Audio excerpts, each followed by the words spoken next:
Nicolas Cage is in Benir's apartment, really, and he is pretending to be the Romanian doctor.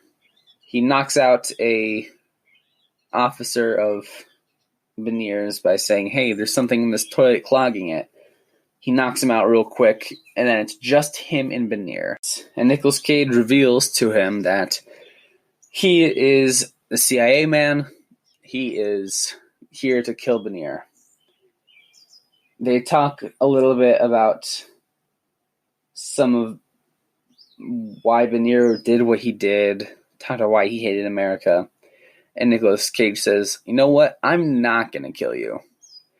So he goes back to his hotel in Kenya, and then you think the movie ends with him deciding to let Benir die because, he told Anton Yelchin that he did kill Benir.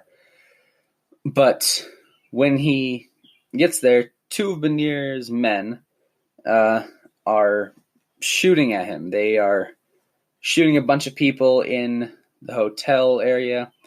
Some of the effects don't look bad. Like when people get shot and fall in the pool, there's the blood looks real, and the coloring the water red doesn't look too bad. And then Anton Yelchin is shot. We think he's dead, but he's not. He just got shot in his arm. Nicolas Cage gets shot in his shoulder, and he acts like nothing's wrong with it for the rest of the film.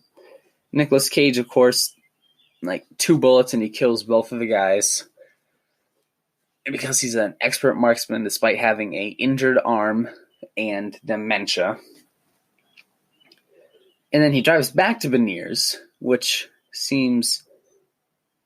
It doesn't seem natural. It seems awkward that he had to drive away from there, drive back just to kill him when he could have done it before. It just seems like it just doesn't feel right. It feels awkward and out of place. But he goes to Benir. He decides, you know what? I am going to kill you now. But before that can happen, Benir stabs him in the gut. And Nicolas Cage is wrestling with him. And it really shouldn't be a fight because this is a man who can barely walk without 2 separate walking mechanisms required. And Nicolas Cage does eventually stab him. And then he takes his time killing him by taking his pointer finger and stabbing it in his eye. And the effects didn't look too bad for that. They got a little close up when he pulled his finger out of his eye. Wasn't a fan of that. But it was just like the least satisfying way to kill him. Like a stab to the gut and then poked his eye is really all that happened. And here's what I was saying earlier about how Nicolas Cage's dementia may have affected his ability to drive. When the police officer pulled him over and said, "You're no longer able to drive." He's driving back to the hotel, we believe. It's at night. He's driving the car. His arm that was shot in the shoulder is moving perfectly fine. And there's a car coming on from the other direction. One passed before, and you thought that he was going to swerve into it, but he didn't. And I thought that at this point, his dementia would sort of make him forget something, or he'd black out occasionally, and then steer into the truck, and he would die. And it'd be like a bittersweet, like he killed Benir, but he still died. Like Benir technically got his revenge too.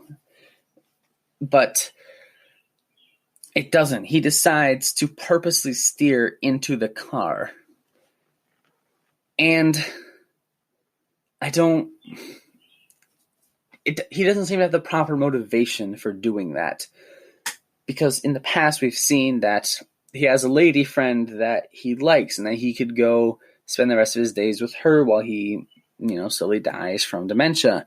And that he has his Anton Yelchin CIA friend who he could joke around with occasionally. Or he could go back and just relax. And there's no real motivation for him killing himself. Yeah, he went after the guy that he spent 30 years of his life going after. But it doesn't really make sense. It just seems out of place and a dramatic way to end the film that could have been done in a better way. Overall, the film summarized in 2 words: misused potential. The film I give a 4 out of 10, and Nicolas Cage's performance I'll give a 5 out of 10. He tried his best to save the film, but in the end, it didn't work. And that's it for this episode of The Ups and Downs of Nicolas Cage. Thank you so much for watching. If you like it, give it a 5 stars on iTunes. Share with your friends and families. I'm available anywhere that you can listen to podcasts. If you want to stay up to date with each podcast episode, follow me on Twitter at The Ups and Downs 4 or on Instagram, Ups and Downs of Nicolas Cage. Again, thank you so much for watching. I hope you enjoyed it, and have a wonderful day.